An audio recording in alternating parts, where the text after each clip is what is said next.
মুসলমান ভালো করে মনে রাখো, তোমাদের শত্রু সবচাইতে বড় শত্রু ইহুদি। কারা? মুসলমানদের সবচাইতে বড় শত্রু কে ভাই? হিন্দুরা। এই কথা কি আমার নাকি আল্লাহ? তারপরে খেয়াল করেন, গত কয়েকদিন আগে ফরিদপুরে মুসলমানদেরকে একেবারে বিনা অপরাধে ছোট একটা বিষয় নিয়ে মেরে ফেলেছে কিনা, এবং মেরে ফেলার পরে ফরিদপুরের যারা হিন্দু কমিটির প্রধান তারা বলেছেন, আমাদের সনাতন ধর্মীরা তোমরা প্রস্তুত হও, সামনে আরো বড় খেলা আছে। সামনে আরো বড় কি আছে? খেলা আছে। এবার আপনারা চিন্তা করেন, মুসলমানরা নবী যুগ থেকে আজকে পর্যন্ত হিন্দুদের দ্বারা মাজলুম কিনা ভাই? পানি বেড়ে গেল, নূহ আলাইহিস সালাম বলছে, আল্লাহ আমার ছেলে ডুবে যাচ্ছে। আল্লাহ রাব্বুল আলামিন আসমান থেকে বললেন, নূহ, এ তোমার ছেলে না, কারণ যদি ঈমানদার হইতো তবে সে তোমার ছেলে হইতো, সে তোমার পরিবারের কেউ না, কারণ বেঈমানের।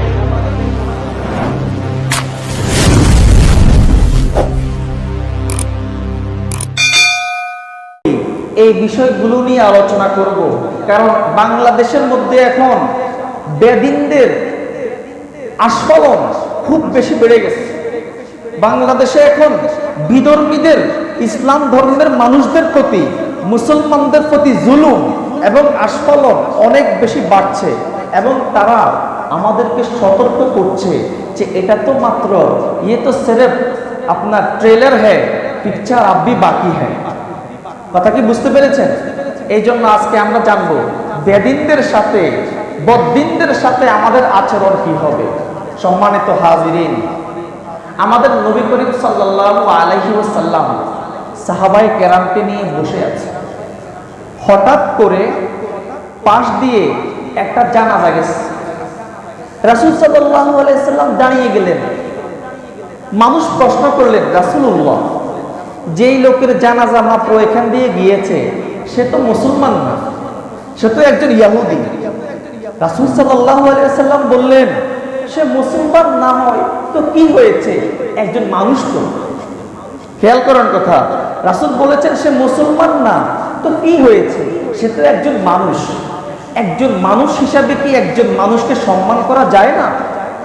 রাসূল আমাদেরকে শিক্ষা দিয়েছেন, বিধর্মীদের সাথে তুমি জুলুম করতে পারবে না, বেদিনদের সাথে জুলুম করা যাবে না। হিন্দুদের মাল খেয়ে ফেলবা, এই সুযোগ নাই। হিন্দুদের উপর জুলুম করবা, এই সুযোগ নাই। বেদিনরাও মানুষ, আল্লাহ রাব্বুল আলামিন মানুষদের সাথে ভালো আচরণ করার আদেশ করেছে। রাসূল সাল্লাল্লাহু আলাইহি ওয়াসাল্লাম বলেছেন, আমার মুসলমান ইমানদাররা মনে রাখো, তোমাদের যারা প্রতিবেশী যদি সে হিন্দুও হয় তবে তার খোঁজ খবর রাখিও। হতে পারে তোমার এই আচরণ দেখে সেও ইসলাম ধর্ম গ্রহণ করবে। রাসূল বলেছেন, খবরদার, যদি বেঈমান তোমার প্রতিবেশী হয় তার প্রতি জুলুম করা যাবে না। যদি সে অসুস্থ হয় তার খোঁজ নিও, যদি না খেয়ে থাকে তাকে খাবার দিও, যদি সে অসচ্ছল হয় তারে কিছু সাহায্য করিও, কিন্তু বেদিনের সাথে কোনোভাবেই জুলুম করার সুযোগ নাই। কিন্তু ইসলাম আমাদেরকে এই কথা বলার সাথে সাথে এই কথাও বলেছে, খবরদার, বেদিনদেরকে বন্ধু হিসাবে গ্রহণ করিও না। ইসলাম যেভাবে বলেছে বেদিনদের সাথে ভালো আচরণ করতে হবে, তাদের প্রতি জুলুম করা যাবে না, তাদের হক নষ্ট করা যাবে না। আবার ইসলাম এটাও বলে দিয়েছে, খবরদার, বেদিনদেরকে বন্ধু হিসাবেও গ্রহণ করিও না। বেদিনদেরকে বন্ধু হিসাবে গ্রহণ করা যাবে না। এই জন্য মোহতারাম হাজিরিন, আমরা দেখি এই বাংলাদেশের মধ্যে দীর্ঘদিন মুসলমান এবং হিন্দু একসাথে বসবাস করছে কি করছে না? গত 50 বছর 60 বছরে এরকম কোনো ঝামেলা কি তৈরি হয়েছিল? কিন্তু ইদানিং হিন্দুদের সাথে মুসলমানদের সাথে মারাত্মক আকারে ঝামেলা বাঁধানোর চেষ্টা করা হচ্ছে কিনা ভাই? আমার কথা শুনেন, বর্তমানে হিন্দুদের সাথে মুসলমানদের সাথে দাঙ্গা হাঙ্গামা লাগানোর চেষ্টা হচ্ছে কিনা? হচ্ছে। অথচ আমরা আমাদের হিন্দু ভাইদেরকে দীর্ঘদিন যাবৎ একসাথে বসবাস করে এসেছি, কোনো সমস্যা হয় নাই, কোনো ঝামেলা হয় নাই। ইদানিং কেন ঝামেলা হচ্ছে, ইদানিং কেন সমস্যা হচ্ছে? আমরা মুসলমানেরা কি একবারও চিন্তা করেছি কি কারণ যে বাংলাদেশের হিন্দুরা হঠাৎ করে মুসলমানদের উপর এত নির্যাতন চালানো শুরু করেছে? কথা কি বুঝতে পেরেছেন আমার সম্মানিত হাজিরিন? আমাদের আল্লাহ আমাদেরকে বলতেছেন, লা তাত্তাখিদুল কুফারা আউলিয়া, হে মুসলমানেরা, কাফেরদেরকে কখনো বন্ধু বানাইও না। তোমরা মনে রাখিও, ইব্রাহিম আলাইহিস সালাম তার বাবার সামনে দাঁড়িয়ে বলেছিল, আব্বা আপনি মনে রাখেন, আপনি শুনে রাখেন, আজকে থেকে আপনার সাথে আমার সাথে কোনো সম্পর্ক নাই। আজকে থেকে আপনার সাথে আমার সাথে এবং আপনি যার পূজা করেন তার সাথে আমার কোনো সম্পর্ক নাই, কারণ বেদিনের সাথে সম্পর্ক রাখা যায় না। নূহ আলাইহিস সালাম যখন পানি বাড়তেছে তখন ওনার ছেলেকে বলতেছে, বাবা নৌকায় উঠে আসো।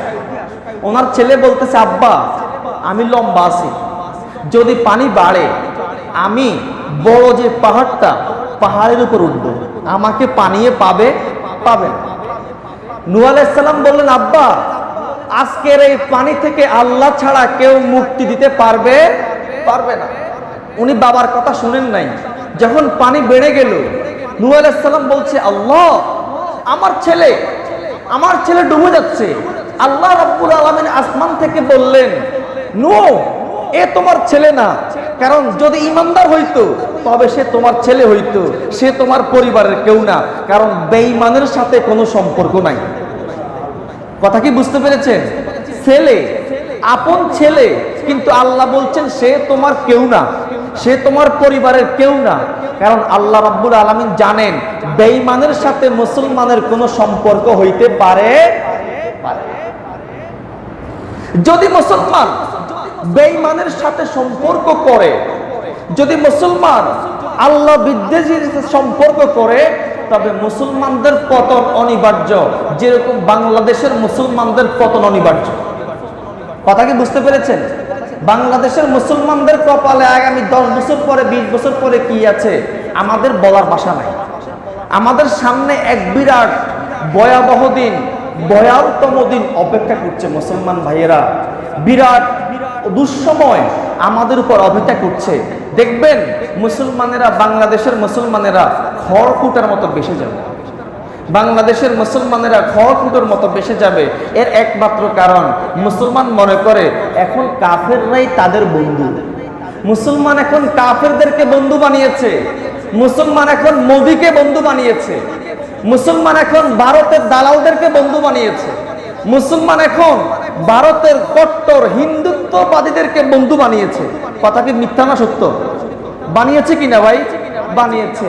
আর হিন্দুরা কখনো, আমাদের রব বলে দিয়েছেন, মুসলমান একটা কথা ভালো করে বিশ্বাস রাখো, কোন হিন্দু তোমাকে, তোমার প্রতি কখনো সন্তুষ্ট হবে না যদি তুমি হিন্দু না হও। কোন হিন্দু তোমার প্রতি সন্তুষ্ট হবে না যদি তুমি হিন্দু না হও, যদি তুমি তার দিন গ্রহণ না করো। মুহতারাম হাজিরিন, আমি আপনাদেরকে কয়েকটি ঘটনা বলছি, যে ঘটনাগুলো থেকে আপনারা বুঝতে পারবেন হিন্দুরা মুসলমানদের প্রতি কতটা বিদ্বেষী। আমাদের আল্লাহ কোরআনে মাজিদের মধ্যে বলেছেন, লাতাজিদান্না আশাদ্দান নাসি আদাওয়াতাল লিল্লাযীনা আমানু আল ইয়াহুদ সুম্মাল্লাযীনা আশরাকু। আল্লাহ রাব্বুল আলামিন বলছেন, মুসলমান ভালো করে মনে রাখো, তোমাদের শত্রু, সবচাইতে বড় শত্রু ইহুদি। কারা? মুসলমানদের সবচাইতে বড় শত্রুকে বর্তমানে কি আপনারা দেখতেছেন না? ফিলিস্তিনের মধ্যে এখন যখন সবগুলো ঘরবাড়ি ধ্বংস করেছে, মুসলমানরা এসে মিশরের পাশে রাফাতে আশ্রয় নিয়েছে। গত কয়েকদিন যাবত ইহুদিরা রাফার মধ্যে আক্রমণ করতেছে কিনা ভাই? তাহলে মুসলমানদের সবচাইতে বড় শত্রুকে ইহুদি। ইহুদির পরে মুসলমানদের সবচাইতে বড় শত্রু হিন্দুরা। কারা? ইহুদিদের পরে মুসলমানদের সবচাইতে বড় শত্রু কে ভাই? হিন্দুরা। এই কথা কি আমার নাকি আল্লাহ? আল্লাহ বলছেন লাতাজিদান্না আশাদ্দান নাসি আদাওয়াতাল লিল্লাযিনা আমানু আল ইয়াহুদ সুম্মাল্লাযিনা আশরাকু। আল্লাহ বলছেন মুসলমান তোমরা দেখবে তোমাদের উপর সবচাইতে বেশি জুলুম করবে ইহুদিরা, তারপরে হিন্দুরা। কারা? হিন্দুরা। আপনাদেরকে আমি একটা ঘটনা শোনাই, বুঝবেন হিন্দুরা আমাদের কত বড় শত্রু। নবী করিম সাল্লাল্লাহু আলাইহি ওয়াসাল্লামকে মক্কার কাফেররা কষ্ট দিয়েছে কিনা, জুলুমের পর জুলুম করেছে কিনা, রাসূল সাল্লাল্লাহু আলাইহি ওয়াসাল্লামের দাঁত ভেঙে দিয়েছে কিনা, রাসূল সাল্লাল্লাহু আলাইহি ওয়াসাল্লামকে মেরে রক্তাক্ত করেছে কিনা। তায়েফে যখন রাসূলুল্লাহ দাওয়াত দিতে গিয়েছেন, তায়েফের মানুষেরা নবী করিম সাল্লাল্লাহু আলাইহি ওয়াসাল্লামকে মেরে শরীর থেকে ঝরঝর করে রক্ত বের করেছিল কিনা? করছে কিনা ভাই? আচ্ছা, নবী করিম সাল্লাল্লাহু আলাইহি ওয়াসাল্লাম সাহাবীদেরকে বললেন তোমরা হাবশায় চলে যাও, আবিসিনিয়ায় চলে যাও। সাহাবায়ে কেরাম হাবশায় হিজরত করলেন। মক্কার হিন্দুরা, মক্কার মুশরিকরা আবিসিনিয়ার বাদশাহ নাজ্জাশীর কাছে চিঠি লিখলেন যে বাদশাহ আপনি আমাদেরকে এই মুসলমান গুলাকে ফিরাই দেন, আমরা আপনাকে এটা দিব ওটা দিব, এবং আমরা আপনার কাছে এই উপঢৌকনগুলো পাঠিয়েছি, আপনি হিন্দুদেরকে আমাদের কাছে, মুসলমানগুলোকে আমাদের কাছে ফিরাই দেন। নাজাশী বাদশাহ মুসলমানদেরকে জিজ্ঞাসা করলো কি ব্যাপার, মক্কা থেকে তোমাদের নামে এই চিঠি আসছে, আমি এখন কি করব? মুসলমানগণ বললেন বাদশাহ আমরা এক আল্লাহকে বিশ্বাস করি, রাসূলকে বিশ্বাস করি, আমরা ইসলাম ধর্মের অনুসারী, আমরা কারো ক্ষতি করি না, মক্কার মানুষ আমাদেরকে মেরে রক্তাক্ত করেছে, এই জন্য আমরা এখানে এসেছি। বাদশাহ নাজ্জাশী যখন তাদের কথা শুনলেন, বাদশাহ বললেন না, তাহলে মক্কার হিন্দুগুলা মুসলমানদের বিরুদ্ধে ষড়যন্ত্র করছে, আমি কখনো মুসলমানদেরকে আমার দেশ থেকে বের করে দিব না। খেয়াল করে দেখেন, এদেরকে মেরে, মুসলমানদেরকে মেরে হাবশায় পাঠিয়ে দেওয়ার পরেও হিন্দুদের দিলের জ্বালা মিটতেছে না। তারা আবার বাদশার কাছে চিঠি লিখেছে যেন বাদশা তাদেরকে ফিরিয়ে। এক নম্বর ঘটনা। দুই নম্বর ঘটনা, আরাকানের মধ্যে, মিয়ানমারের মধ্যে মুসলমানদেরকে কেটে টুকরো টুকরা করা হয়েছে কিনা? আপনারা এই ছবিগুলো দেখছেননি? মুসলমানদের মেয়েদেরকে কেটে টুকরো টুকরো করছে কিনা? মুসলমানের বাবাদেরকে, সন্তানদেরকে মেরে টুকরো টুকরো করছে কিনা? এটা কি আরাকান মুসলমানদের উপর জুলুম করে নাই?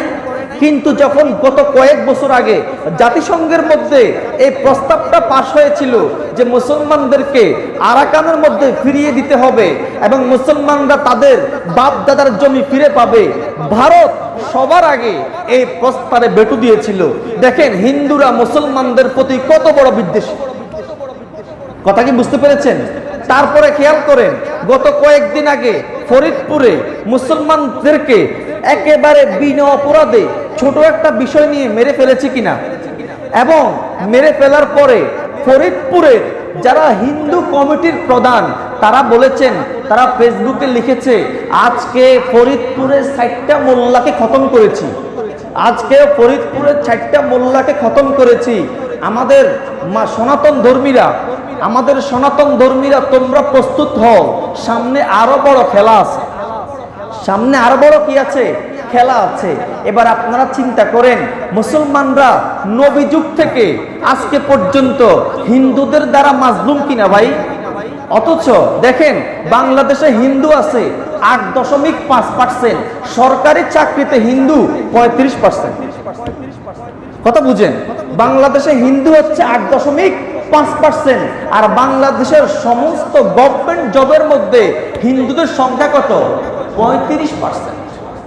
হিন্দুরা আমাদের উপর জেকে বসেছে, গুরুত্বপূর্ণ পদের মধ্যে হিন্দুরা বসে আছে। এবং কি আমি আমার জানা মতে আলিয়া মাদ্রাসার প্রিন্সিপালও হিন্দু আছে না নাই? আলিয়া মাদ্রাসার প্রিন্সিপালও কি হয়? হিন্দু হয়। ইসলাম ধর্মের বই হিন্দু পড়ায়, বাংলাদেশে ইসলাম ধর্মের বই কে পড়ায়? হিন্দু পড়ায়। মাদ্রাসার মুহতামিম আবার হিন্দু।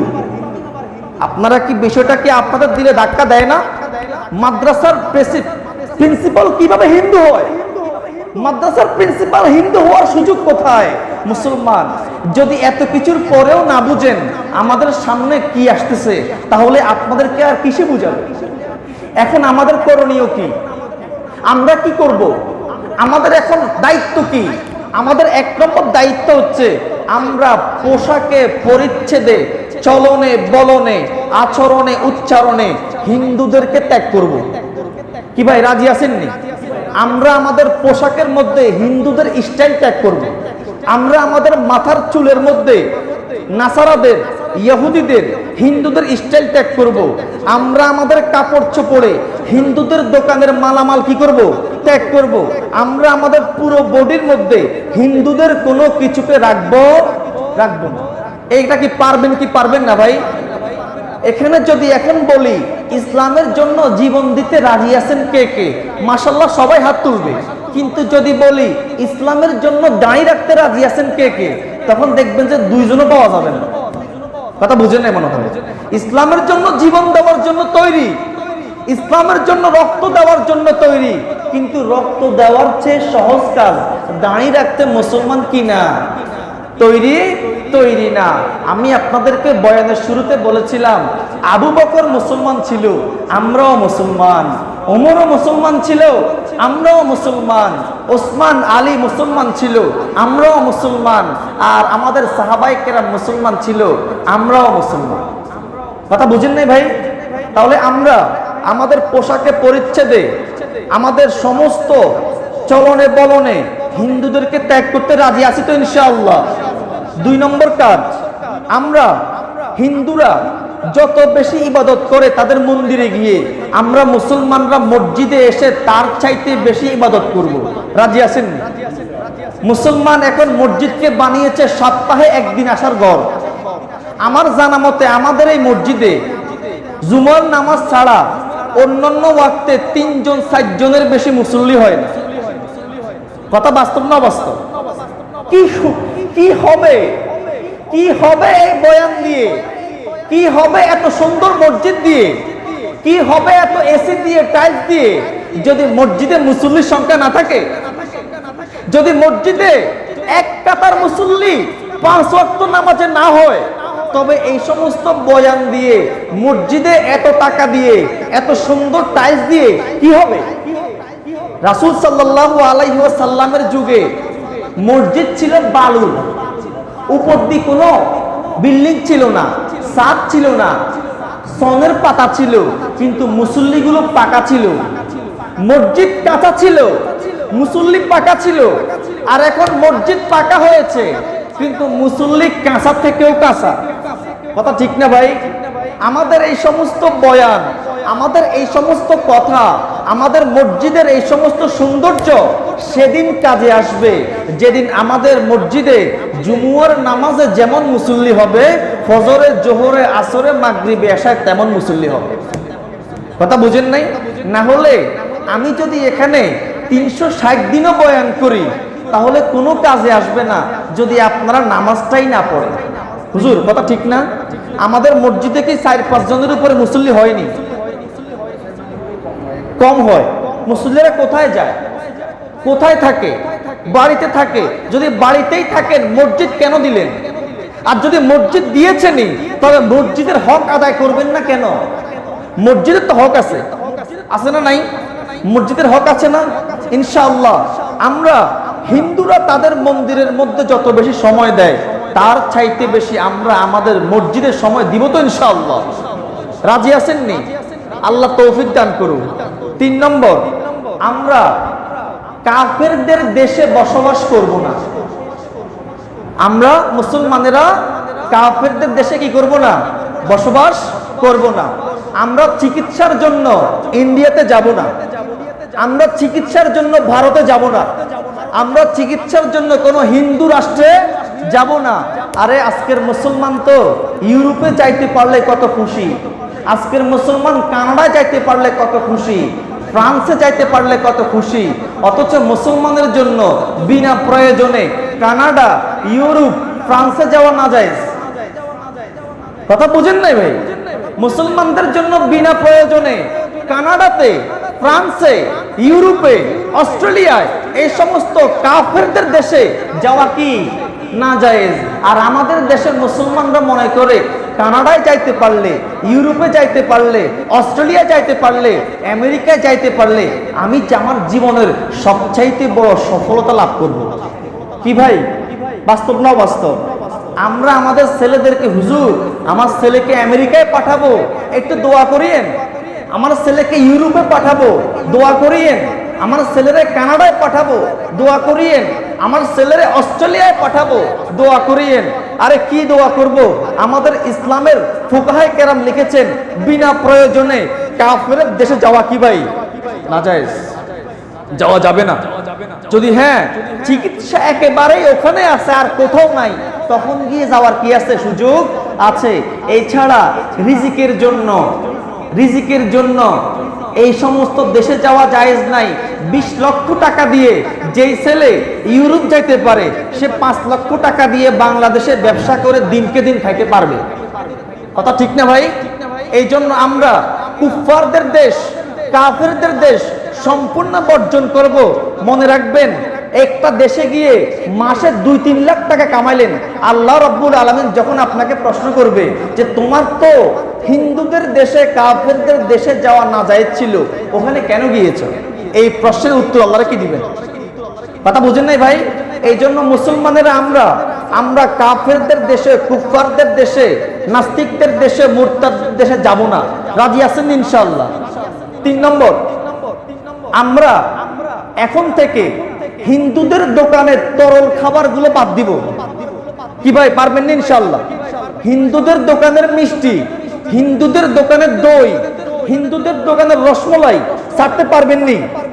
কুমিল্লাতে যেখানে রসমলাই বানায়, মুফতি দেলওয়ার সাহেব কয়দিন আগে শুনিয়েছেন, কুমিল্লায় যেখানে রসমলাই বানায়, হুজুর একদিন সরাসরি গিয়েছেন যে আজকে দেখি মাতৃভান্ডারের রসমলাই সারা বাংলাদেশে এত প্রসিদ্ধ, একটু খবর নিয়ে দেখি রসমলাইটা তৈরি হয় কেমনে।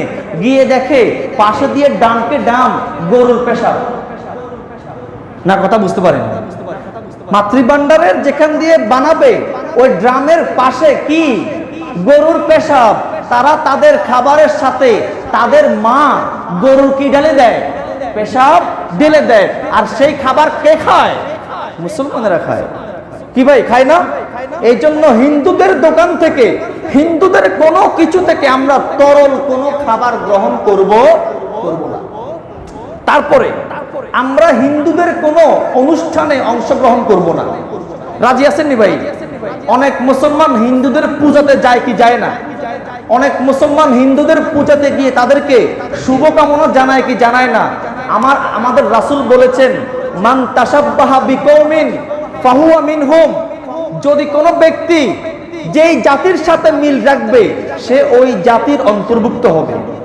যদি কোনো মুসলমান ধুতি পায়জামা পরে, তাকে মুসলমান বলাটা কষ্টকর। যদি কোনো মুসলমান ধুতি পায়জামা পরে, তাকে মুসলমান বলাটা কষ্টকর। কারণ ধুতি এটা স্পেশালি হিন্দুদের পোশাক। কার পোশাক? হিন্দুদের পোশাক।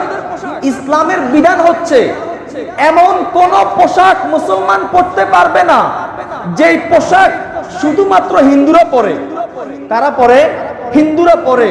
তাফসিরে বাইজাবিতে লেখা আছে, যদি কোনো মুসলমান হিন্দুদের ধুতি পরে, নাস্তিকদের বিশেষ পোশাক পরে, বৌদ্ধদের পৈতা পরে, পৈতা, সে আর মুসলমান থাকে না। সাথে সাথে তার নাম কাফেরের খাতায় লেখা হয়। কোথায় লেখা হয় ভাই? কাফেরের খাতায় লেখা হয়।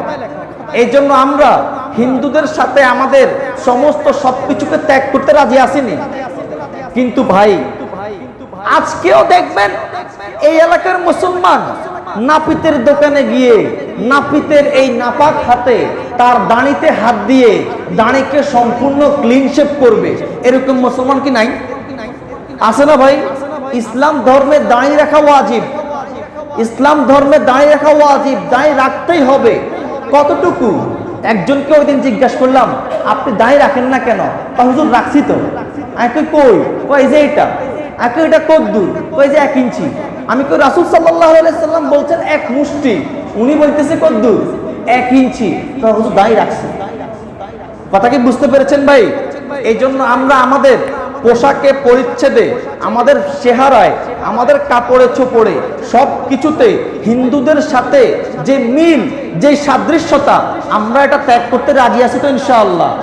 সর্বশেষ কথা, আমাদের নবীজি সাল্লাল্লাহু আলাইহি ওয়াসাল্লাম বলেছেন, আমার উম্মতের দুইটা দল জাহান্নাম থেকে মুক্ত। আমি এই বিষয়ে লিখে দিচ্ছি, আমার উম্মতের দুটি দল জাহান্নাম থেকে মুক্ত হবে, এদেরকে কখনো জাহান্নামে স্পর্শ করবে না। তারা কারা? এক নম্বর, রাসূল বলেছেন, যারা ঈসা আলাইহিস সালামের সাথে থেকে ইহুদিদের বিরুদ্ধে যুদ্ধ করবে। আমি রাসূল বলছি, আমার এই উম্মতের একেবারে জাহান্নাম থেকে বেকসুর খালাস। সুবহানাল্লাহ। ঈসা আলাইহিস সালামের সাথে কি করতে হবে? যুদ্ধ করতে হবে। কার বিরুদ্ধে? ইহুদিদের বিরুদ্ধে, হিন্দুদের বিরুদ্ধে। এক নম্বর, এদেরকে কখনো জাহান্নামের আযাব স্পর্শ করবে। দুই নম্বর, রাসূল বলেছেন, আমার যেই উম্মত গাজওয়ায়ে হিন্দ, অর্থাৎ ভারতের বিরুদ্ধে যে যুদ্ধ হবে মুসলমানদের, সেই যুদ্ধতে অংশগ্রহণ করবে। আমি রাসূল বলছি, যে মুসলমান এই যুদ্ধে অংশগ্রহণ করবে, আমি রাসূল বলছি, জাহান্নাম তাকে স্পর্শ করতে পারবে না। মুসলমান, আমাদের সামনে ভারতের সাথে সেই যুদ্ধ আসন্ন। হিন্দুত্ববাদী সরকারের সাথে ভারতের সাথে আমাদের সেই যুদ্ধ কি ভাই সামনে আসন্ন। এই জন্য আমরা যতটুকু পারি প্রত্যেকের জায়গা থেকে হিন্দুদের সাথে, ভারতের সাথে যুদ্ধ করার জন্য তৈরি হব। রাজি আছি তো ইনশাআল্লাহ? হিন্দুদের বিরুদ্ধে যুদ্ধ করার আগে নিজের নফসের বিরুদ্ধে যুদ্ধ করার দরকার আসেনি। আগে তো নিজের নফসের বিরুদ্ধে যুদ্ধটা করেন, আগে তো নিজেকে থামান। যে মুসলমান নফসের সাথে যুদ্ধ করে দাঁড়িয়ে রাখতে পারে না, যে মুসলমান নফসের সাথে যুদ্ধ করে 5 ওয়াক্ত নামাজ জামাতে পড়তে পারে না, যে মুসলমান নফসের সাথে যুদ্ধ করে ইউটিউব ফেসবুক ছাড়তে পারে না, সেই মুসলমান বুঝি আবার ভারতে গিয়ে যুদ্ধ করবে? কথা বুঝেন নাই?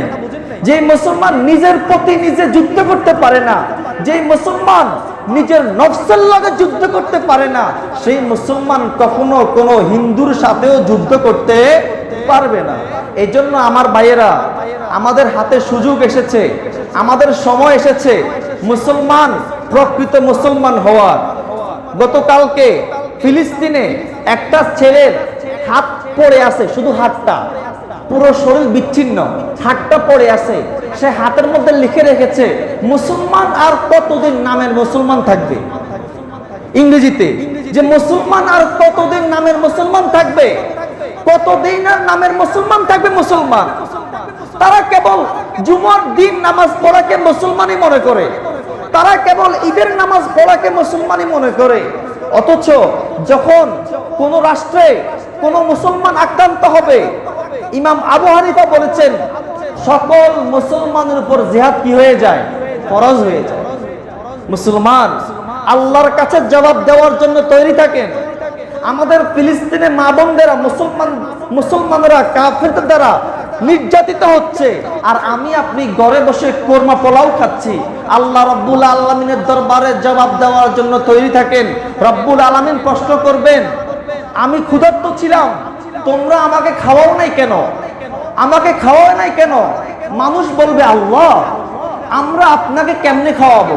আল্লাহ রব্বুল আলামিন আপনারা বলবেন, ফিলিস্তিনে তোমার মুসলমান ভাইয়েরা না খেয়েছিল, ক্ষুধার্ত ছিল, তোমার ব্যাংকে লাখ লাখ টাকা ছিল, কিন্তু তুমি 1 টাকা দিয়েও সাহায্যে এগিয়ে আসো নাই। যদি তুমি সেদিন ফিলিস্তিনের মুসলমানদের সাহায্যে এগিয়ে আসতে, তবে সেটা আমাকে খাওয়ানো হইতো। কথা কি বুঝতে পেরেছেন ভাই?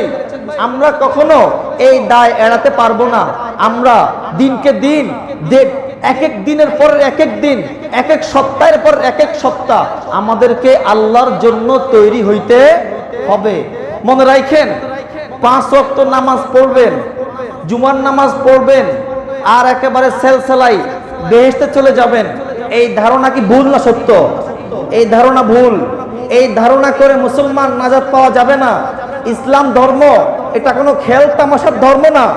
ইসলাম ধর্ম এটা কোনো আমার হাতের মোয়া না, এটা আমার মায়ের হাতের মোয়া না। ইসলাম ধর্ম পরিপূর্ণ ধর্ম। আপনাকে দিনের প্রতিটি অংশ মানতে মানতে হবে, তবে আপনি নাজাত পাবেন, না হলে নাজাত পাবেন না। সর্বশেষ আমি আপনাদেরকে একটা কথা বলি, আমাদের গত কিছুদিন আগে এক ভাইয়ের বাবা ইন্তেকাল করেছে। আমরা ওনার জন্য আজকে জুমার পরে দোয়া করব এবং আমরা সুযোগ পাইলে ওনার জন্য কবর জিয়ারত করব। আমার দুর্ভাগ্য আমি আসতে পারি নাই। ইনশাআল্লাহ সামনে থেকে এটা আমি ওয়াদা করলাম। দুনিয়াতে এই এলাকায় চলছে কি চলছে না, উনি একসময় আপনাদের মতো যুবক ছিল কি ছিল না, আপনাদের মতো শরীরের মধ্যে জোর ছিল কি ছিল না, কিন্তু আজকে কবরে 3.5 হাত মাটির ভিতরে যেতে হয়েছে কিনা, যাইতে হয়েছে কিনা, আমাদেরকেও কি যাইতে হবে কিনা? মনে রাখেন, একটা ওয়াজ যথেষ্ট। শুধু মনে রাখেন, আমাকে এই 3.5 হাত মাটির ভিতরে ঢুকতে হবে। যে কোনো অবস্থাতে, যে কোনো পরিস্থিতিতে আমাকে আপনাকে এই 3.5 হাত মাটির ভিতরে ঢুকতে হবে। সেই দিনের জন্য তৈরি হন, সেই দিনের জন্য প্রস্তুত হন এবং গাজওয়াতুল হিন্দের জন্য প্রস্তুত হন।